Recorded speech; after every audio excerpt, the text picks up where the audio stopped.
So, welcome everyone. We're going to begin by acknowledging the land of the indigenous peoples of this place. Let us begin with acknowledging the land upon which Chicago sits. We acknowledge this land, which was once occupied and revered by the Council of the Three Fires, comprised of the Ojibwe, Adawa, and Potawatomi nations. We thank those early inhabitants of Chicago for the way they revered this generous land.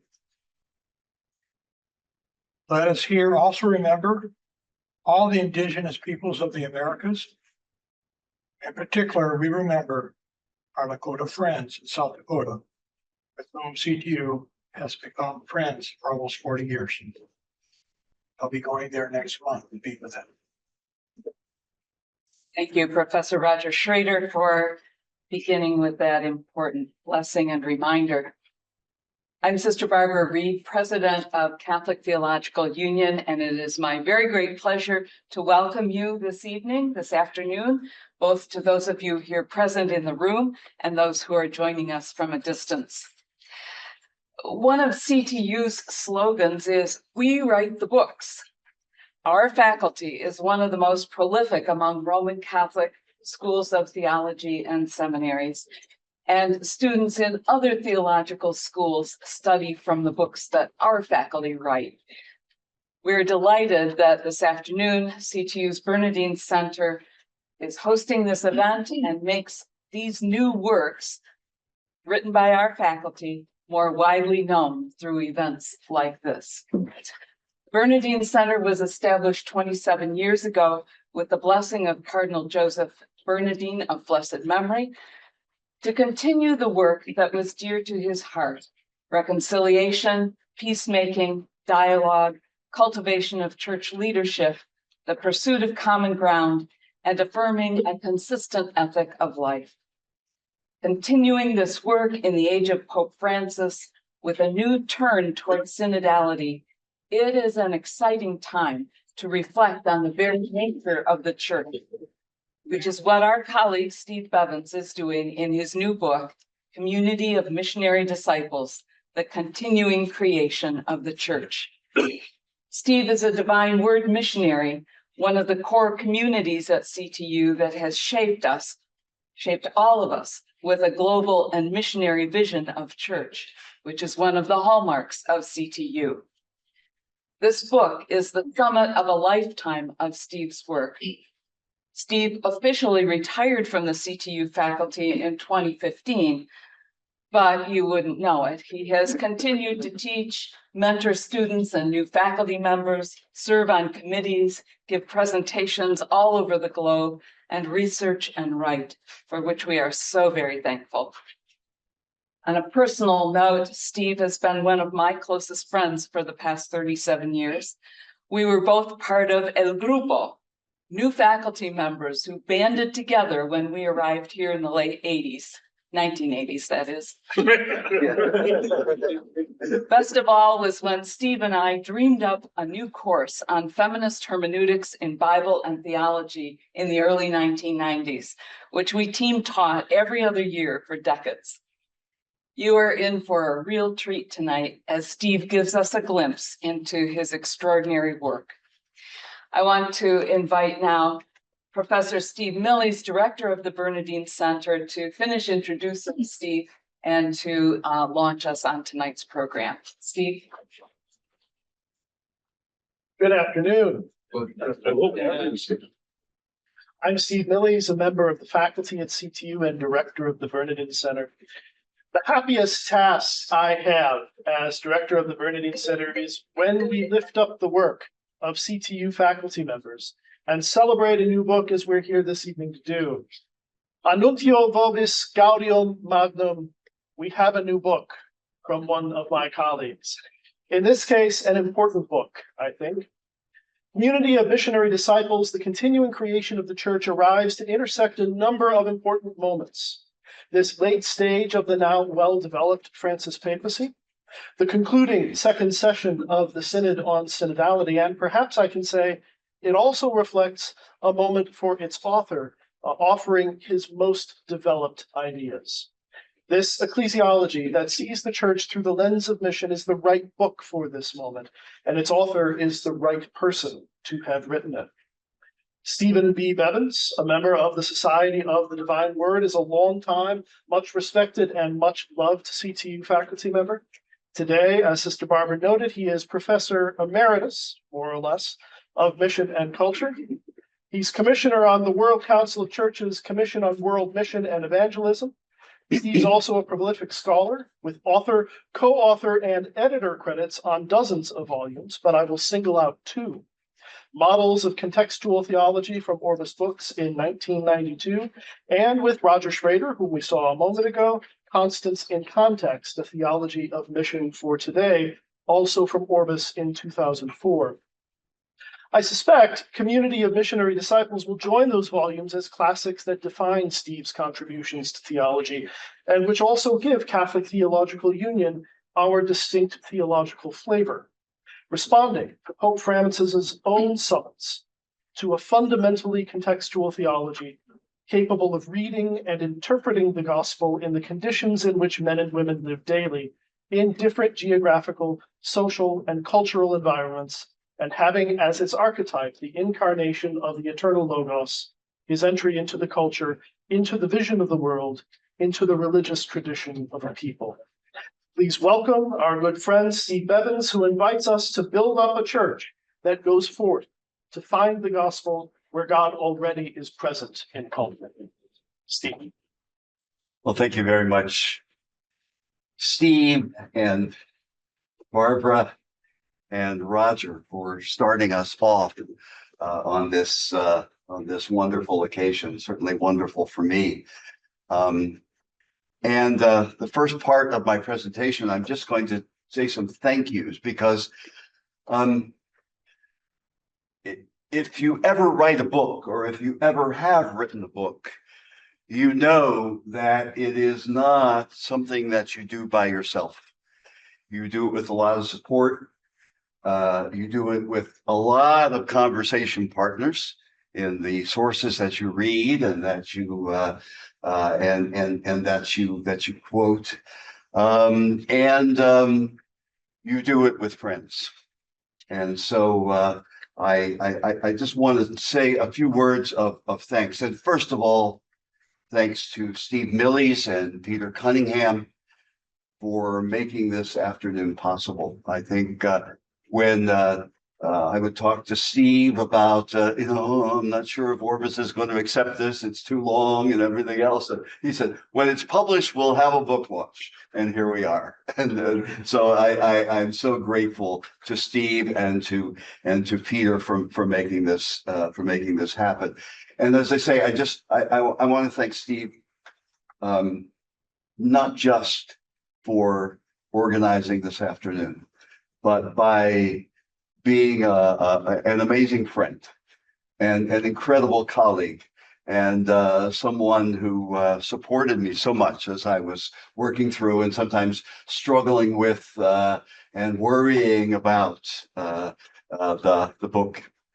I also want to thank Kathy Clifford and Stan Chuilo and my colleague and friend Robin Ryan for their responses and reflections this afternoon. It is such an honor to have you here and to reflect on my book. I mean, it's just it's quite amazing to have people actually, hopefully read the book and then respond to the book. It's really it's a marvelous thing. And I want to thank the many people who helped me in writing this book, from my community members at Divine Word Theology. You may not know how much you helped me, and certainly the new guys, well, not so much, but over the years, you just don't know, the inspiration that you give me. And actually, one person in this audience has read, the early versions of the book. Our friend Tin Vu, who's sitting in the front, we did a directed ecclesiology course together with another student, and so he was reading as they were coming off my printer, he was reading some of the early versions of the book. I don't know if any of them are here, but you can't write a book without amazing librarians. And it's just absolutely true. I mean, I spent a long time, especially at the end of the book, chasing down footnotes and things like that. And they were amazingly helpful. I want to thank also my great editor at Orbis, Tom Hermans Webster. Really amazing. A poet, Anglican priest and poet by the name of Godfrey Rust, who wrote the poem at the beginning of the book, which is called "The Church is a Verb." And to all the people that I've been nourished by and learned from in my book. And I want to especially say, probably nobody is here from this group, but the Family Mass community at St. Giles in Oak Park, where I have ministered for 22 years, and who really have helped me understand priesthood and ministry in ways that I could never imagine. And I've been blessed by many friends, and I just want to mention Judy Borchers, who maybe is here by Zoom. She said she was going to be here by Zoom, and Judy and Ed Logue, and so many others, and faculty colleagues and so forth. Now, last but absolutely not least, I want to thank my friend and former student, John Chrisman, who I think John is here by Zoom. I'm not sure. I see a John there on the screen. But John is the artist who painted the amazing cover of my book. And just today, he sent me the original version of it as a gift.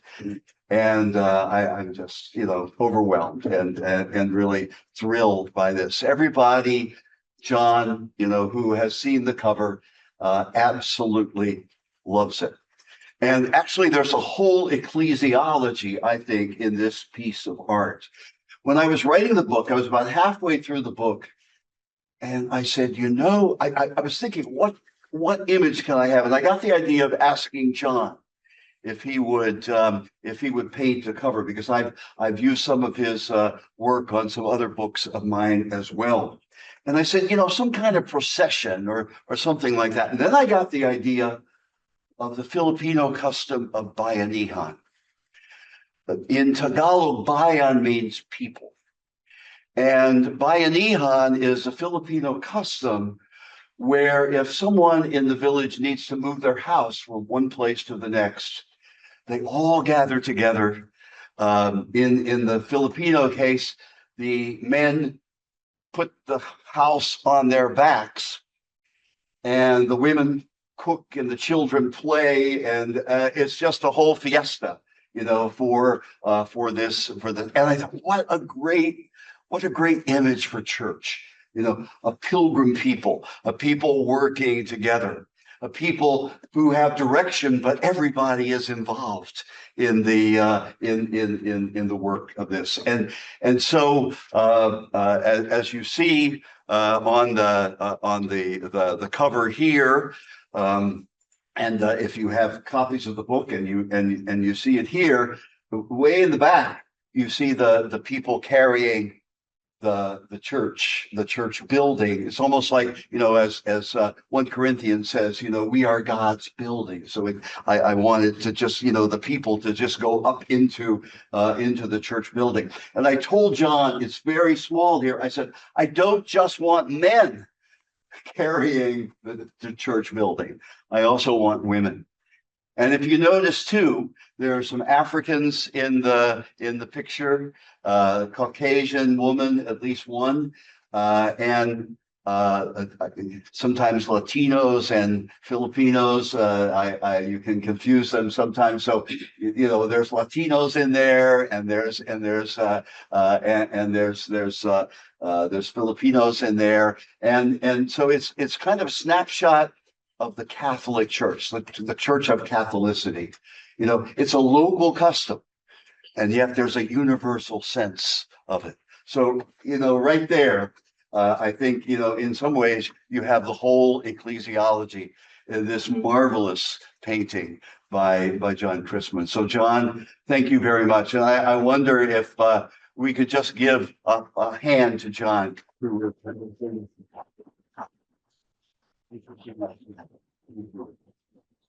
Well, there's so much to say about the book. After all, it's over 400 pages. I never thought I would finish writing it. I kept on, having more ideas, and it got longer and longer. But let me just highlight several things. First of all, the book is a missionary ecclesiology, and it's an attempt to unpack Vatican II's understanding of the church as missionary by its very nature. It's missionary by its very nature because the church participates in the very mission of God, who is missionary by God's very nature. Now, unlike most ecclesiologies, I begin with mission. Usually when you read a book on ecclesiology or take a course in ecclesiology, maybe the last chapter or the last class will be, and the church has a mission. That kind of thing. Well, I begin right in the beginning. And I begin really at the beginning with the triune God at the first moment of creation, at the Big Bang. And God is present, and that's the beginning of God's mission. And then this is carried on, of course, through billions and billions of years and hundreds of thousands of years as life emerges and so forth. But then, especially, God chooses Israel to be a blessing for all nations. And then all of this is embodied in Jesus of Nazareth, who shared his mission with his disciples after his resurrection from the dead. And that's how the church comes into being, participating in the risen life of Christ, continuing and sharing his mission in history, in the world. That's about 60 pages of the book right there. So I can't go into all the details. But secondly, the book has 3 parts. And and each part emphasizes one word of the title: community of missionary disciples.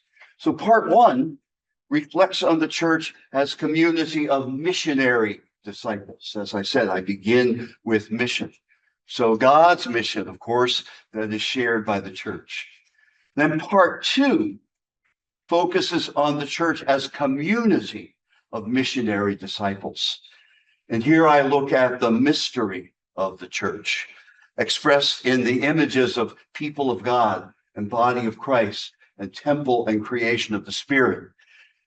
Except I try to make them into missionary images. I try to mine the missionary dimension of these images. And then I look at the 4 marks of the church.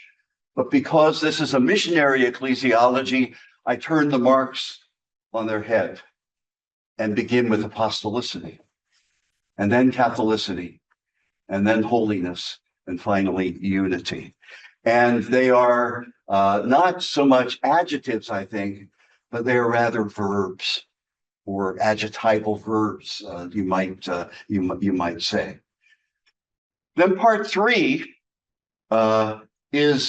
reflects on the church as community of missionary disciples. So here I talk about the structure of the church that's rooted in Christians' equality in baptism, in discipleship.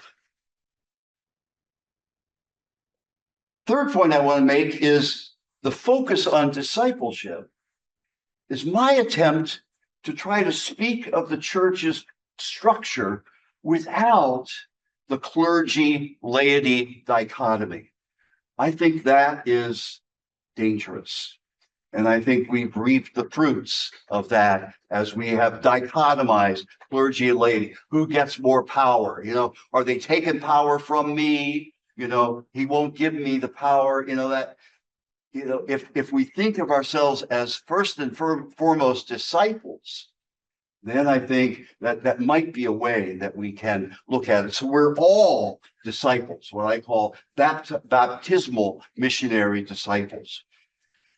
Ministry then emerges when it calls forth and forms and nourishes that baptismal discipleship, that baptismal missionary discipleship.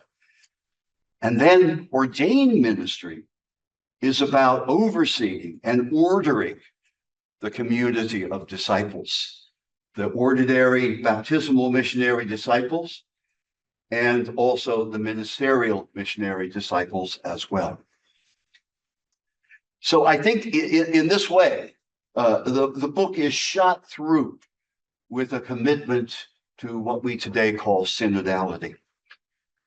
The fourth thing that I want to just highlight is that the subtitle of the book is important: the continuing creation of the church. Because while we can say, and we say in faith, that Jesus Christ is the foundation of the church, the Spirit is the one who calls the church constantly into being. Depending on the changing circumstances, contexts, cultures, and epochs in which the church finds itself. A missionary church is never static. A missionary church is always dynamic, and it's always moving into new situations. And so the church has to change. So in some ways, being a missionary church is a very subversive idea, because there's no, set, well, these are the rules, they were laid down 2,000 years ago and we can't change them. No, we have the Spirit, who is constantly moving us, the Spirit of Christ, who is constantly moving us to create the church in this particular community, this particular time, this particular place. Well, there's so much more to say. And I guess the best thing I can do is I say, read the book. I really invite you to read the book. But thanks for being here this afternoon. And thanks for your support and friendship. Thank you very much. Steve Bevans has invited 3 respondents to offer brief responses to his book, to open up our conversation about the book. And so we'll hear from each in turn and then invite your questions here in the room, and joining us over Zoom as well, to invite our panel to elaborate perhaps on something that's of interest to you or something that's unclear. But I'll introduce first, and in fact, I'm excited now to invite remarks from Professor Catherine Clifford. Catherine Clifford is Professor of Systematic and Historical Theology at St. Paul University in Ottawa, Ontario. Her research interests publications are focused primarily in the areas of ecclesiology, ecumenism, and the history of the Second Vatican Council. Professor Clifford is the author of 9 books, including Decoding Vatican II, Interpreting the Teaching of the Second Vatican Council from Paulist Press in 2014. She's also edited an additional 7 books. We're very grateful to her for making the journey to join us at this celebration today. Please give a warm welcome to Professor Catherine E. Clifford. Once every 4 or 5 years, a book comes out that will invite us to think in new ways about long debated issues or vexing questions that challenge the church in our time. Its contribution will be so significant that it challenges everyone in the field to reframe our thinking about everything. And I think Stephen Bevans' Community of Missionary Disciples, The Continuing Creation of the Church, is just such a book. Those of us who are teachers will celebrate the arrival of its publication because we know it speaks to many of the questions that our students bring, and it can serve as a helpful resource for teaching. Teachers are always looking for textbooks. But those of us who write will look on it with some admiration and think perhaps, man, this is so sharp. I wish I could write something like that. So, of course, all this is simply to confirm that Stephen is speaking in this important work to the many issues we face in the life of the church today that beg for new thinking. So I'm very honored to celebrate your accomplishments, Stephen, with you and with your friends and colleagues here today, and to convey my gratitude to a respected colleague for sharing the fruits of your labor. As Stephen tells us at the outset of this book, it took him 50 years to write. It's the crowning achievement of a lifetime of study and teaching. Many of us have benefited from the clarity of Stephen's writings in the fields of missiology and theology over the years. From his wealth of experience of teaching across various cultural contexts and drawing from some of the best contemporary scholarship, he's helpfully named for us many of the significant transitions in contemporary theology and in the life of the church. In Community of Missionary Disciples, Stephen deftly develops a missiology that is truly ecclesial and an ecclesiology that is truly missional. A number of leading ecclesiologists who studied the historiography of Vatican II have noted that we can see the seeds of the Council's ecclesiology in the first text promulgated by the Council Fathers in 1963, its Constitution on the Sacred Liturgy. And we find the fundamental renewal of its ecclesial vision in the Dogmatic Constitution on the Church, which appeared or was published in 1964. But we must look to the decree on the missionary activity of the Church, published in the final session of the Council in 1965, to see the emergence of the Council's mature ecclesiology.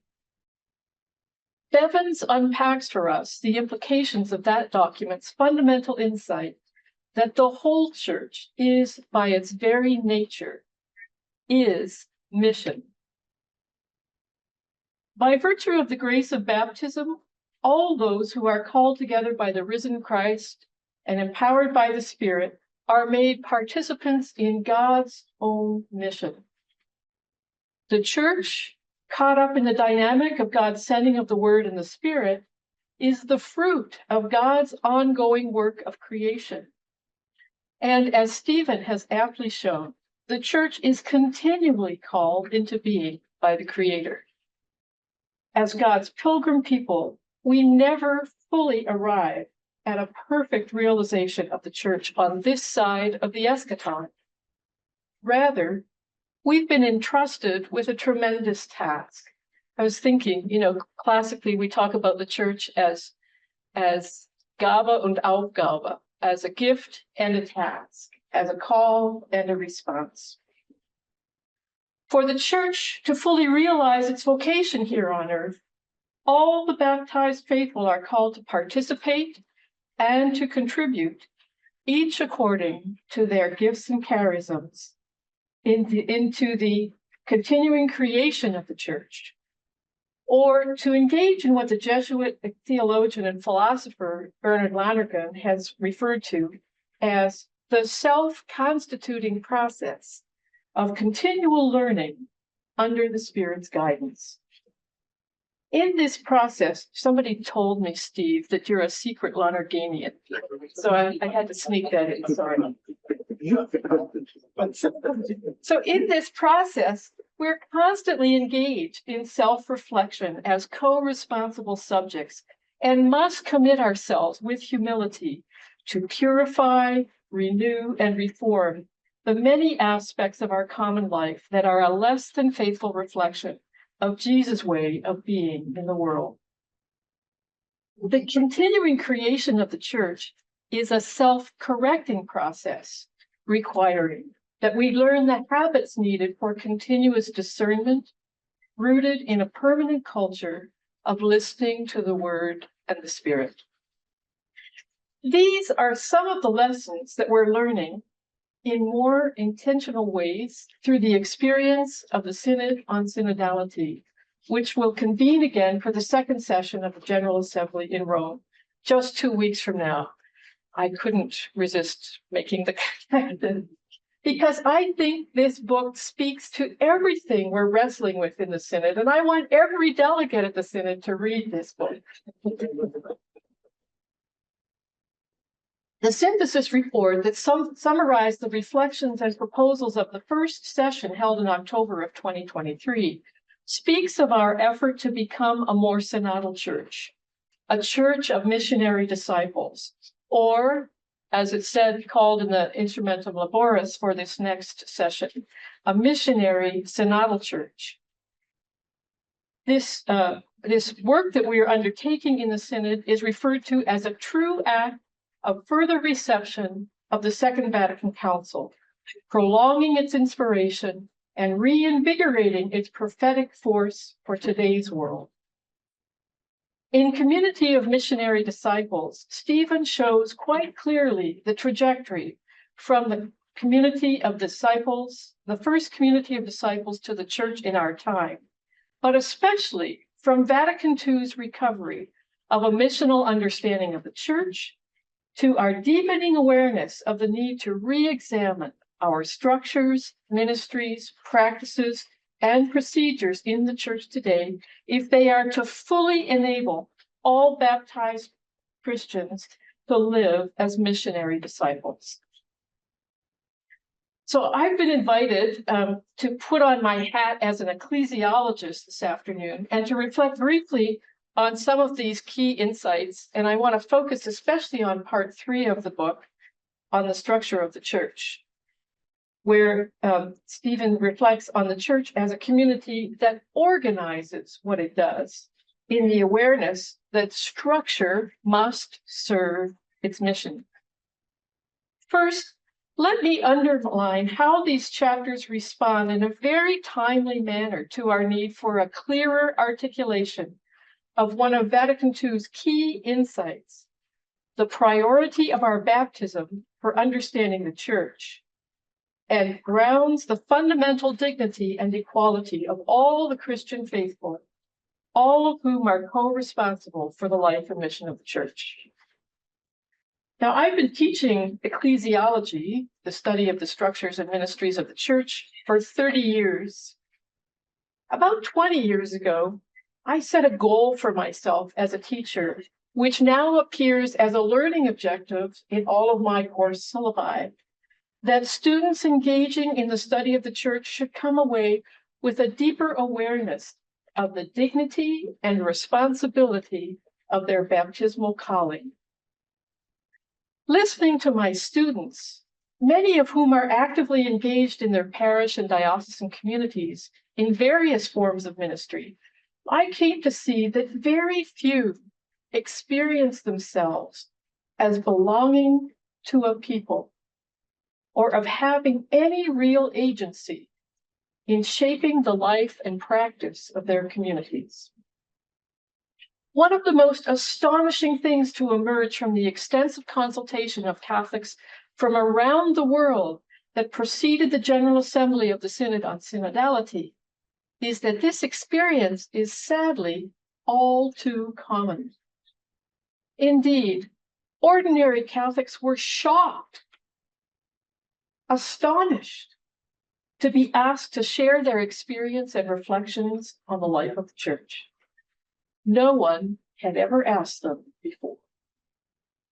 Few had any confidence that sharing their perspectives would have any real impact on the deliberations of the Synod.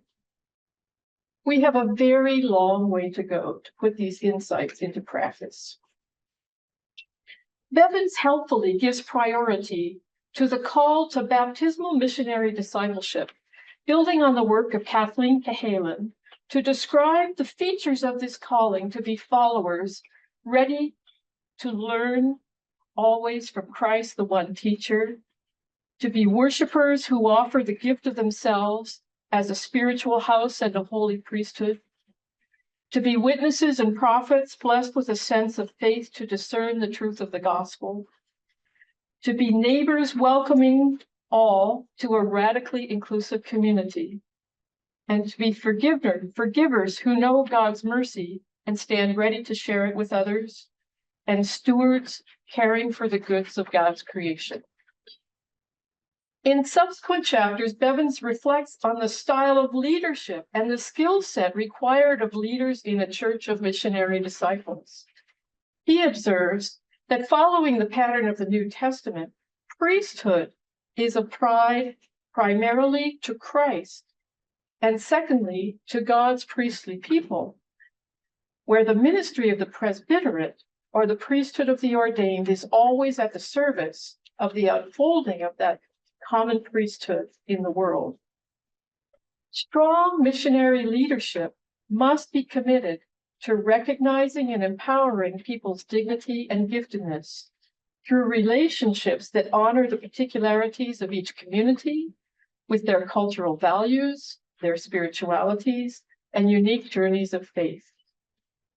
Leadership at the service of a missionary disciples is open and transparent, engaged in mutual listening, and discerning the presence of God's Spirit in the entire community. Such leaders, Stephen tells us, are available, approachable, fully present, and even vulnerable, with the skills for developing a safe climate for sharing ideas, respecting the wisdom and competencies present among fellow disciples. Leaders in a missionary church are committed to excellence and to ongoing learning. Now, these portraits find a resounding echo in the reflections on the synod, on synodality, which recognizes the need to defeat the false sacralization of the ordained minister that flows from a culture of clericalism, an unfortunate distortion of the ordained ministry.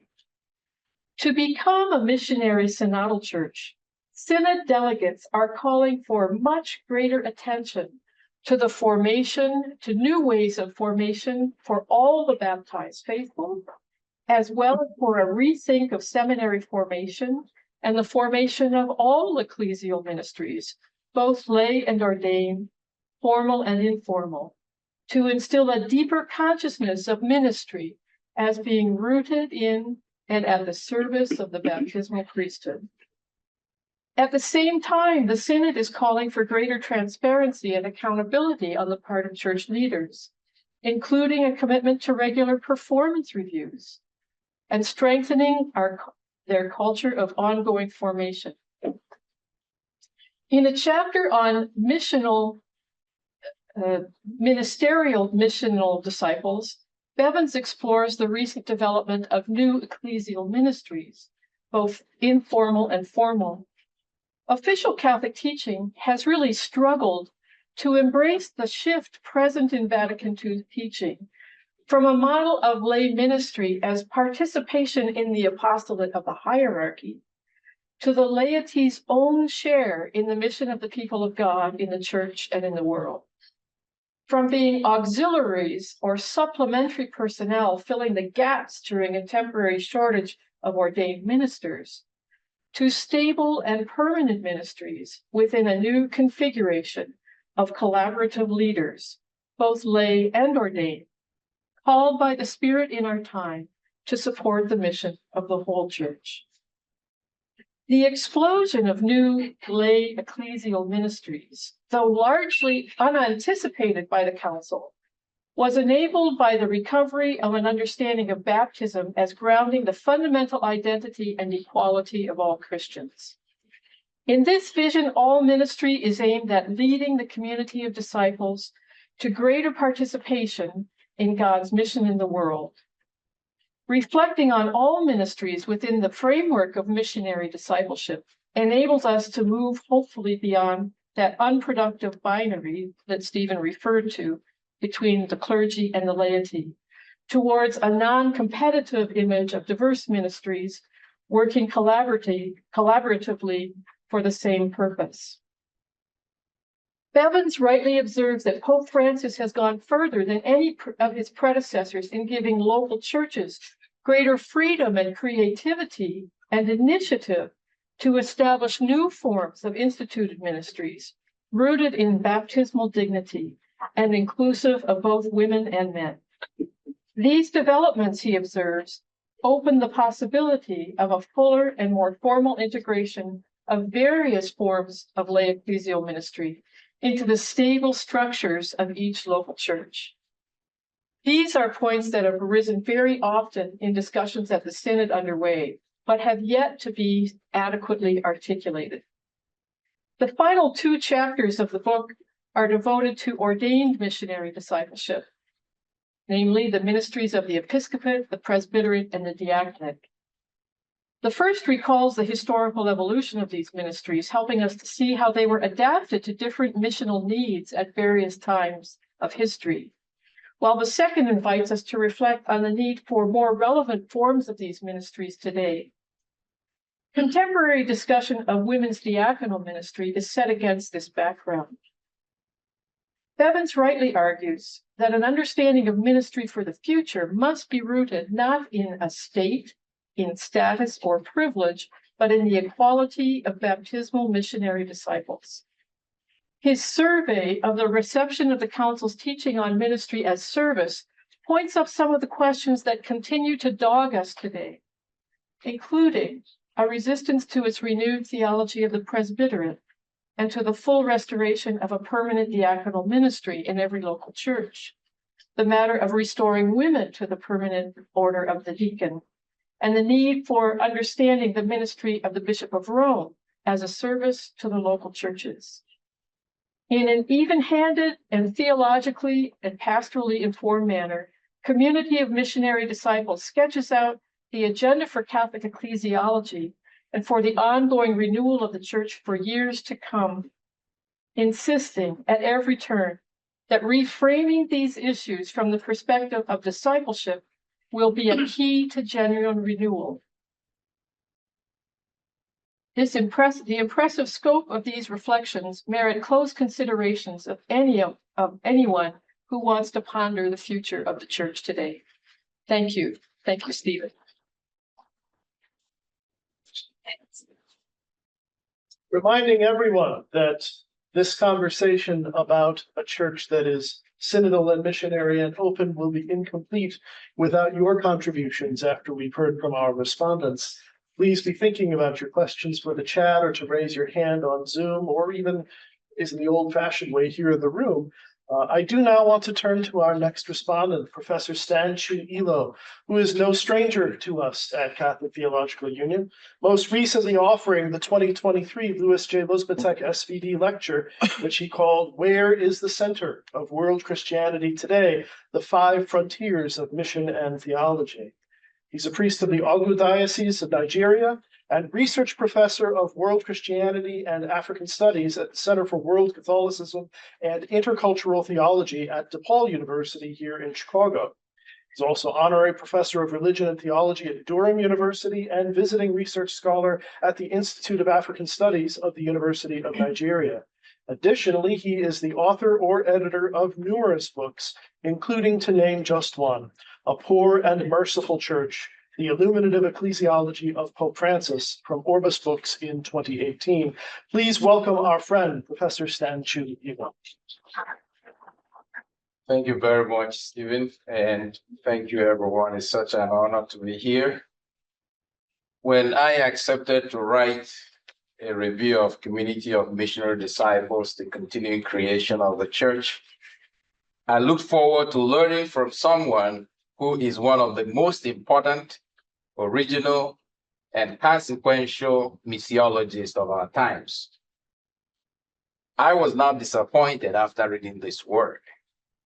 However, I wasn't expecting to read a very big book when I accepted to write the review.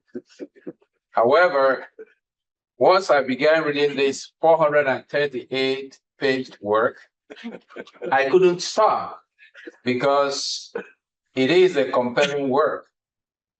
And as you can see here, every page contain grains of wisdom on the essence, mystery, and structure of the church. In my judgment, this book is a consummation of the life work of Stephen, because through this work, he has given us a legacy book that brings to completion and updates his theological work, advocacy, and witnessing as a missionary scholarly disciple of the Lord on the meaning of theology, mission, ecclesiology, social justice, contextual theology, and the church as a prophetic, missionary, dialogic, and synodal community of missionary disciples. The book does more. It offers us the most comprehensive, in my own judgment, and updated study of the development of the theology of mission and missionary ecclesiology from Vatican II to Pope Francis. This book is not simply an encyclopedic narrative, but it is a creative, critical, subversive, original, and groundbreaking work.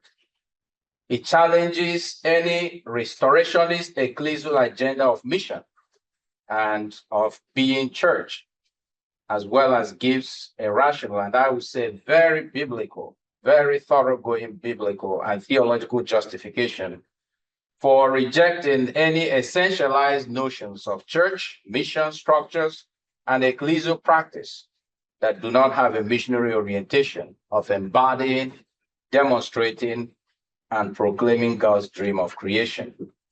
This book should be a required textbook for studying theology in the years to come.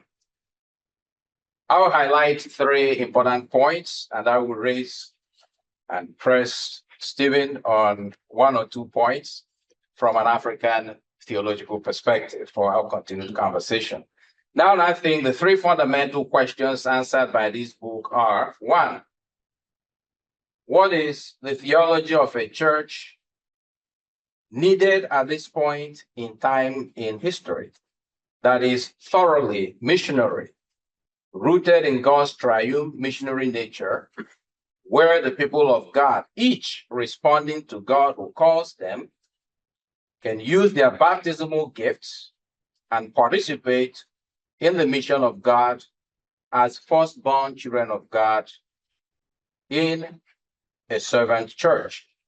Number 2, how does the mission of God call the church today into being again and again, and into acting again and again, every new day, since the church, as he argues, does not have a mission.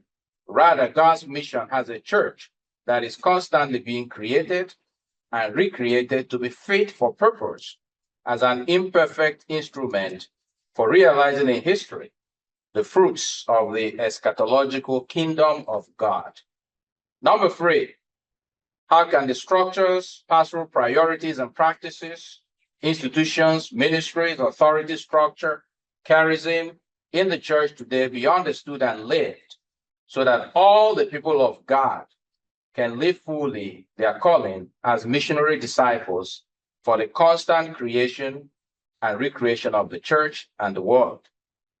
Notice that I use the word today for each of these 3 questions, because a closer reading of Bevans' work here, as elsewhere, shows a prophetic thrust by this foremost scholar to move the church and all God's people not only towards listening to the signs of the times, but actually to embody, demonstrate, and proclaim the signs of the times through a prophetic performance of the gospel in history.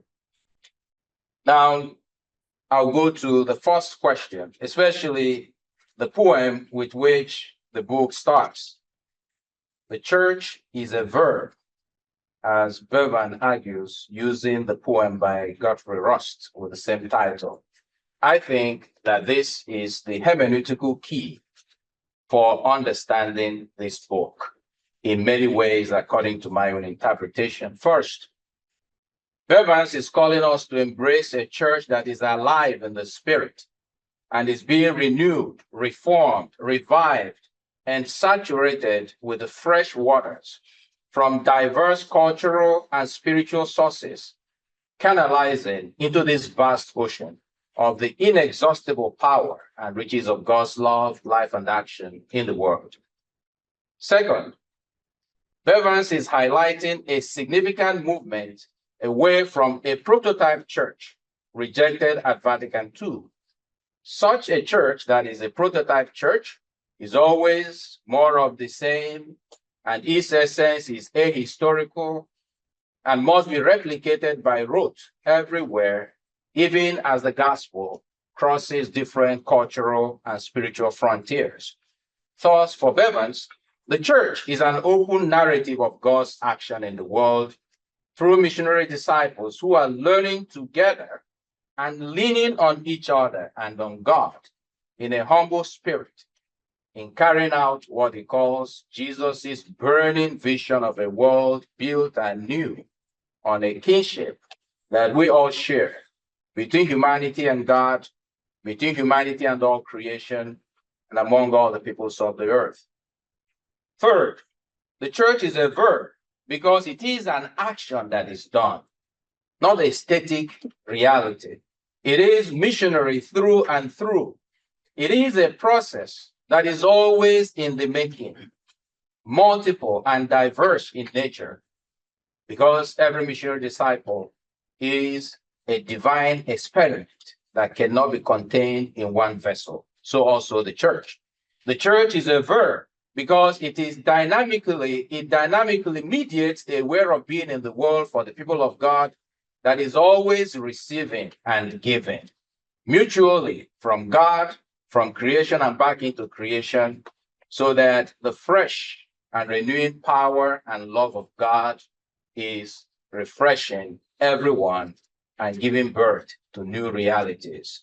Finally, the church is a verb because it is about what God does in, with, and through the missionary disciples, and how the daily activities of these missionary disciples of becoming others and inviting them into the mystery of God's love in action embodies, demonstrates, and proclaims the ineffable and undefeatable creative, healing, saving, and liberating love of God that it embodies in words and deeds of the Lord Jesus Christ. Now, I'd like to raise a fundamental question for Bevans and to all of us here. In presenting his sixth thesis on the church and the reign of God, Bevans creatively offers a path to the future for the mission of God, which the church is a servant. He makes the claim, which would challenge some readers, that the church is the church insofar as it participates in God's mission to bring creation to complete flourishing. When that mission is complete, then the church is no longer needed. Page 103. Questions will abound here in the light of the teaching of Lumen Gentium and the ancient tradition of the church on the tripartite membership of the church militant, the church triumphant, and the church suffering. If God has a mission of which the church is a servant, to what extent is the life of God in the church for the sake of fulfilling this mission? Is the mission of God that is served by the church purely temporal, restricted within space and time, of which the church is only, as Bevans writes, like an ad hoc committee? It seems to me that the embodiment of the mission of God in the church is not probative or contingent on the mission. Rather, the mission of God in and through the church, which is not restricted to the church, has both a temporal and an eschatological thrust, which cannot be restricted or conceived of purely within space and time. By its very nature, imbued as it is with both earthly and heavenly reality, the church continues as a divine mission beyond history. Bevans sees the future as the completion of creation, But this is where I wonder what the completion of creation is. If creation is simply this worldly and will end with the consummation of all things, it is liberating to embrace the incompletion of the mission and of creation because it is also humbling. However, hope in that future, which God alone knows, challenges believers to enter that pilgrimage with the thrust of faith in the boundless possibilities that lies within and beyond history that cannot be limited or circumscribed purely with the coming together or dissolution of the elements of history.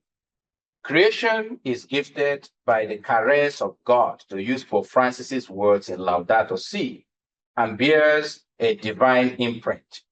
The church in time is the burning bush within this creation, of which we all are high priests.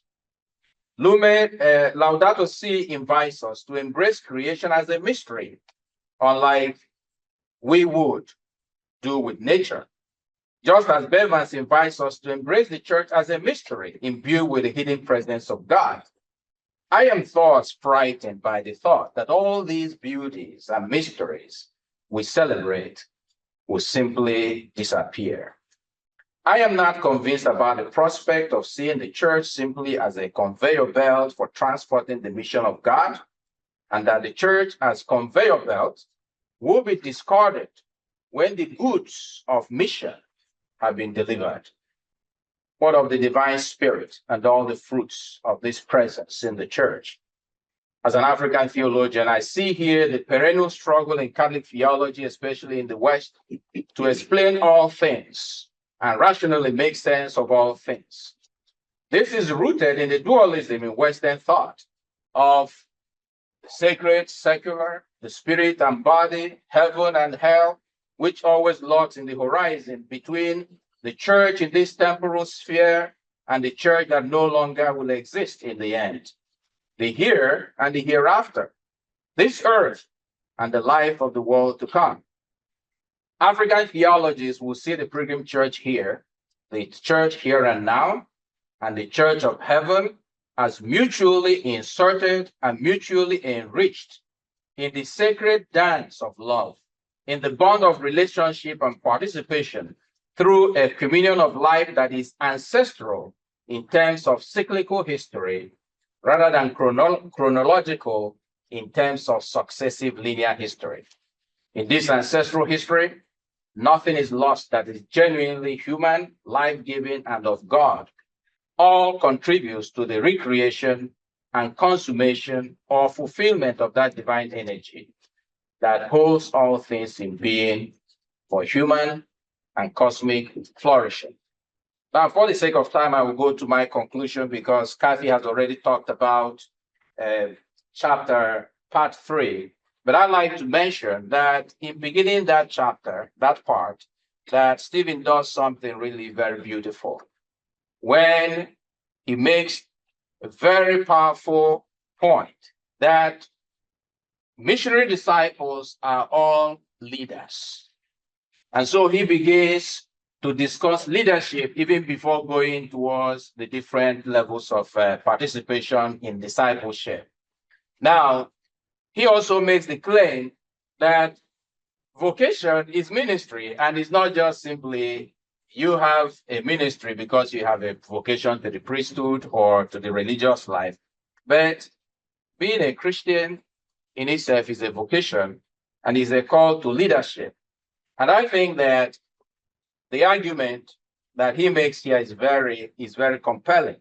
If we can all see ourselves in this mission as called to be leaders, and that is to make present the mission of God wherever we go. I'd like to conclude by saying that the question that remains at the end of the day is how this groundbreaking work can be translated into the reform agenda of the church, particularly as we begin the second session of the Synod on Synodality. I had to summarize because I just heard that I have 10 minutes to speak when I had already written 5,000 words. I will give you, Stephen, the full gist of what I have here. But I'd like to conclude by saying, as Pope Francis puts it in his address to the delegates during the first session of the Synod on Synodality, communion and mission can risk remaining somewhat abstract unless we cultivate an ecclesial practice that expresses the concreteness of synodality, encouraging real involvement on the part of each and all. I think great books like this can be that, just books, unless we translate what Stephen has offered to us concretely in our churches, in our classrooms, and everywhere. It is in this concreteness that we are challenged, as well as we are grateful to God for the gift of this man, Stephen Bevans, for the gift of his scholarship, which is in his full display in this book. Let me connect the work of Stephen here with the work of Moise Naim, The End of Power, where he argues regarding religious organizations that the so-called sheep are no longer sheep anymore, because they are now consumers who are beginning to embrace and reject closed and inflexible religious systems and narratives because of the bazaar of options available to them. Religious loyalty and affinity are weakening because adherents could easily find other more attractive products in the market for salvation. In the sacred canopy that is religion, to use the title of Peter Berger's book, no one has the monopoly of the truth or of salvation. This complex reality of social change and pluralism, while it has not toppled the strong spiritual authority and influence of the Catholic Church, for example, will, however, and continues to narrow the range of possibilities and reduce that power of the church, not only in the global north, but in the global south. Jesus overcame the temptation to use his power the wrong way before he began his mission.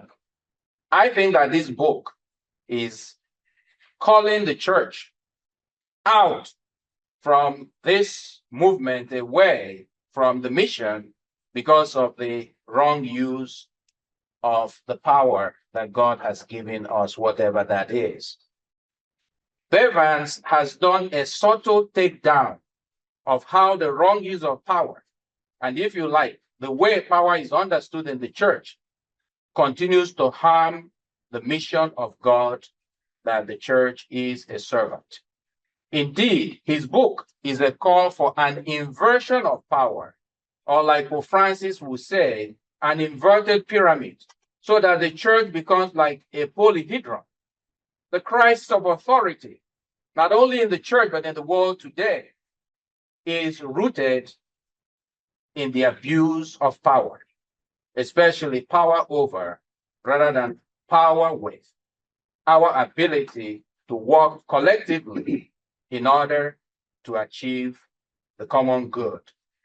The understanding that Stephen makes in the book of a concentric circular model of service, just like the cyclical model of synodality and relationship, creates the possibility of full participation of every disciple in the mission of God and the church through co-responsibility, where everyone is seen as a firstborn child of God and a co-worker in the Lord's vineyard, no matter your color, your race, your gender, your sexuality, sex, immigration status, and socioeconomic status, and other social hierarchies that divide us.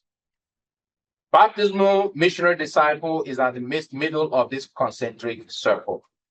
The synodal process is therefore helping the church to believe again, to reimagine the use of power in the church, and how to use the gifts and talents of all peoples and all cultures beyond the self-same unchanging structures and systems that have served the church for good or ill to this moment. Theologically, what social scientists are telling us about the abuse of power and the disaffiliation whether it's from the nation state or from religious institution, is akin to what we call conversion, what Pope Francis calls missionary conversion. And I think this book is a classic on missionary conversion and the fruits of that conversion if we embrace it courageously. Admitting, therefore, that the existing cultic clericalism, episcopalism, ecclesial hierarchies of power, unwieldy structures, interest, and domination of the many by a few, admitting that these harm the mission of God and the missionary work of the church, is an invitation that this book makes to conversion, a turn towards God, a turn toward our neighbor, a turn towards the mission of God, away from our egos and the idols that we all worship at different times, cultural, racial, ecclesial, political, and economic. So I'd like to say thank you so much, Steve Bevans, for inviting us to embrace the path of conversion, for giving us a GPS to make that journey at this critical time, when Pope Francis is inviting us to prepare to celebrate a jubilee of hope in the God of surprises, who calls us again and again to life. Thank you very much. Final reminder to those of you who join this conversation from the other side of the dais that you will occupy the place of honor to be called upon last to speak after we have heard from our final respondent. And here at his home of many years, Professor Robin Ryan needs no introduction, but he gets one anyway. Robin Ryan is a passionate priest and professor of systematic theology here at CTU. His theological interests focus on the thought of Karl Rahner and Edward Silovex, the theology of redemption, the mystery of suffering, and contemporary ecclesiological themes and issues. He's the author or editor of several books, including a couple that he's co-authored with Steve Bevans. Most recently, Robin has completed Life is Changed, Not Ended, an introduction to Christian eschatology from Paulist Press this year. And he probably needs to talk to me about a celebration of his new book. Please welcome our colleague, Professor Robin Ryan. Good afternoon, everyone. It's such a privilege to be here to be part of this grand event. Some of the things I will say will be repetitious because my colleagues had the trouble of going third. But anyway, that repetition is the mother of learning, as we all know. Steve, first of all, I want to thank you for inviting me to respond to your book. But more importantly, to thank you for this book. I'm about to teach a class of ecclesiology in an hour and a half. Slowly integrating many of the insights from your book into the course, so it's a real privilege.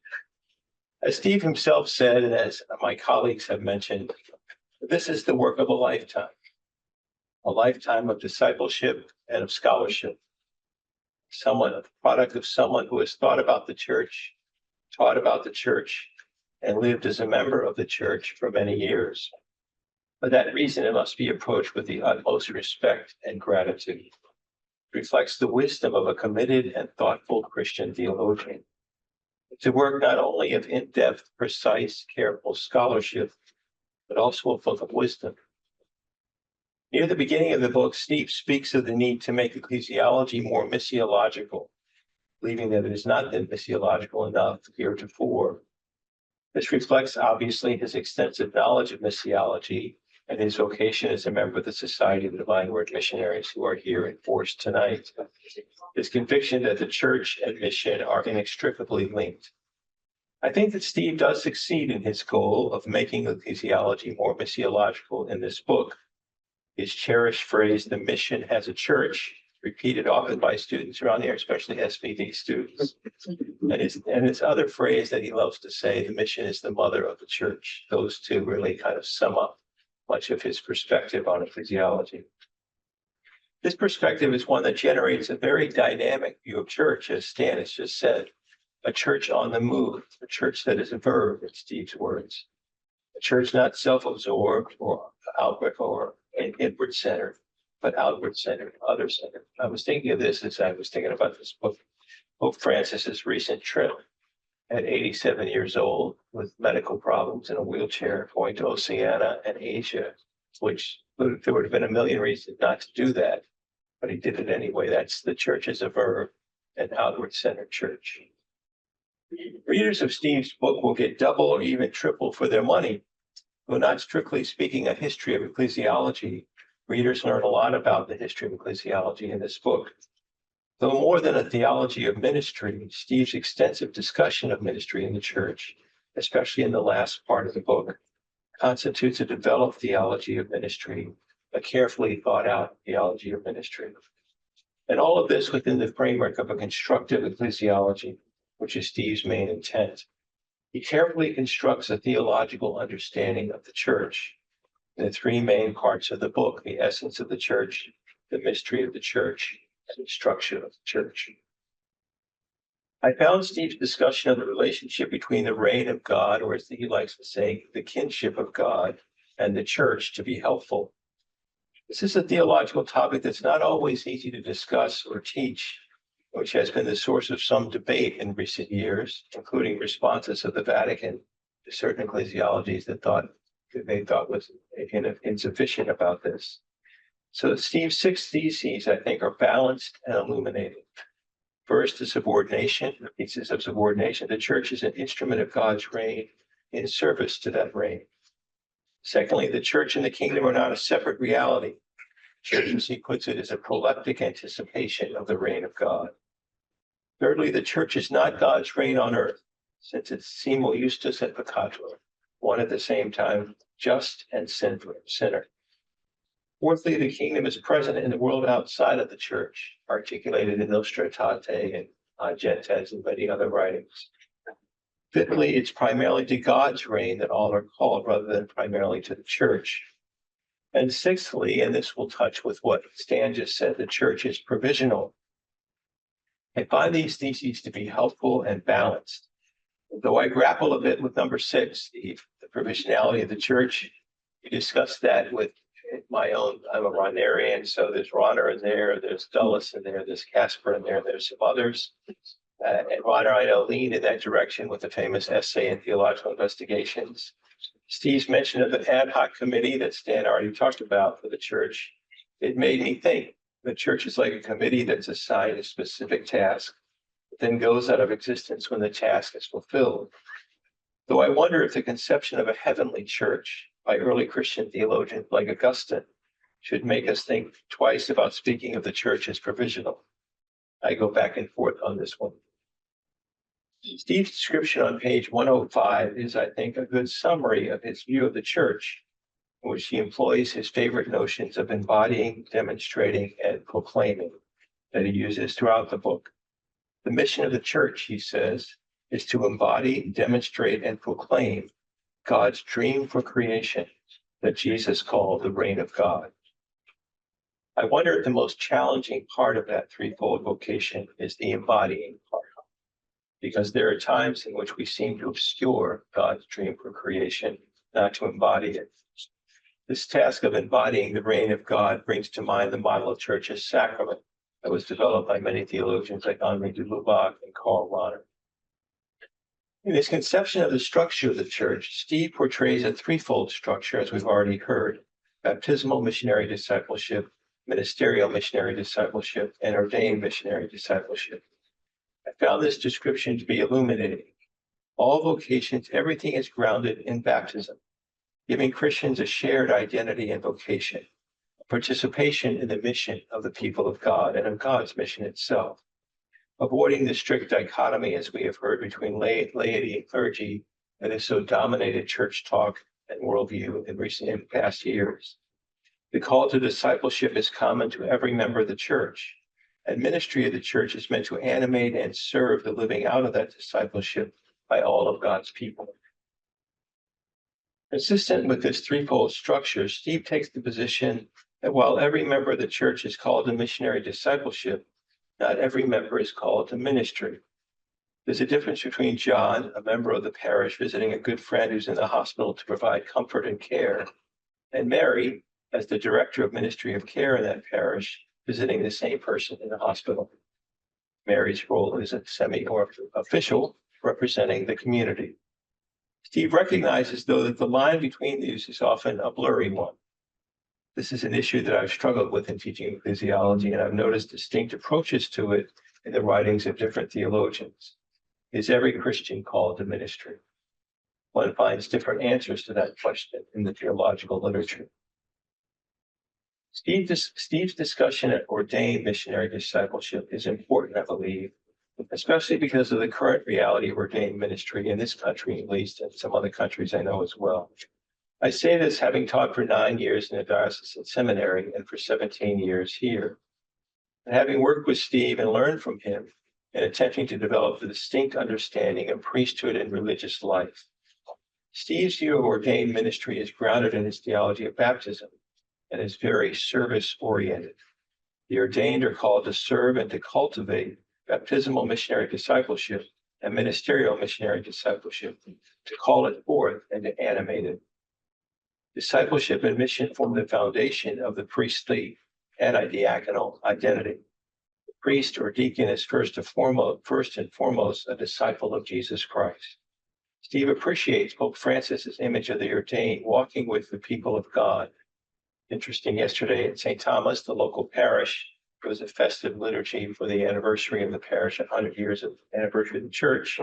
Cardinal Subich was there and he preached and he talked about the same passage from Francis's talk about walking with the people, sometimes in front, sometimes in the middle, sometimes behind, accompaniment. He kept stressing accompaniment. So this is very vital here. His fivefold delineation of the primary tasks of ordained ministers is instructive: supervision, discernment, memory, wisdom, and justice. Steve appropriately critiques the trend among some ordained ministers to reflect a more traditionalist understanding and expression of priestly life and ministry, a more cultic approach that focuses on the priesthood as a state and often places the clergy on a pedestal. This is a reality that many people in the pews and many lay ministers are grappling with today, which can become very divisive in parishes. I believe it's related to the theology of priesthood that seminarians are exposed to in their training. I was recently reading a book by the Czech theologian Tomáš Halík called The Afternoon of Christianity. He often refers to this traditionalist trend, though he does so in a more trenchant fashion than Steve does.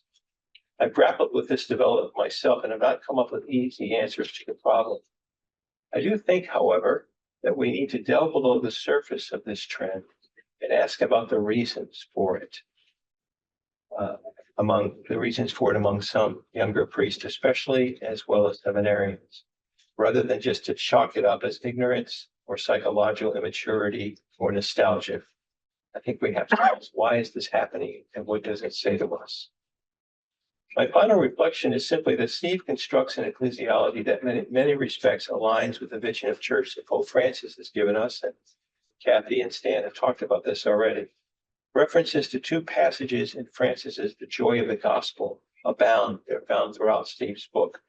Number 24, when Francis specifically speaks of the church as a community of missionary disciples, and number 117, where Francis stresses that cultural diversity is not a threat to the church's unity. He goes on to say that we should not do justice to the logic of the incarnation if we thought of Christianity as monocultural or monotonous. The contextual nature of theology is, of course, the theme that permeates all of Steve's writings. But even beyond these two passages, Steve seems to find a great deal of inspiration in Pope Francis's vision of the church, especially in his discussion of synodality that Kathy has opened up for us. So those are just a few thoughts. And one final thought, as I closed this book, as I finished it, I thought of an anecdote about Pope Francis that I read in a book called A Pope Francis Lexicon. It's maybe some of you have read it. It's just a collection of little vignettes or anecdotes by people who met with Pope Francis in different capacities. And one of them is by Archbishop Andre Paul, I think it's Durocher, I think that's the right name to pronounce it, I hope, who became president of the Canadian Bishops' Conference a couple of years after Francis was elected Pope. And so part of his job was once a year to go over to Rome, meet with the Vatican officials, and finally meet with the Pope. They always took along the vice president of the conference, as well as the secretary general, who was a priest. But when it came time to go, the secretary general was sick and couldn't go, so they took the assistant secretary general, who was a layman, had worked in the conference for more than 20 years and was very well respected. But they were told beforehand that because the layman was not a priest, he could have his picture taken with the Pope, but he couldn't come to the meeting. So the Archbishop and his vice president asked him to ask the Pope about this, to reconsider this, because this man was very important in their visit. And apparently Pope Francis responded when they asked him, "Is the man baptized?" He said, "Yes." He said, "Well, then he can come to the meeting." Then the meeting happened and he went in. Pope Francis immediately went over to him and said, "I'm glad you're a layman." The Assistant Secretary General said, "I'm glad you're the Pope." I think that reflects a lot of what Steve thinks and what Pope Francis thinks. So thank you very much.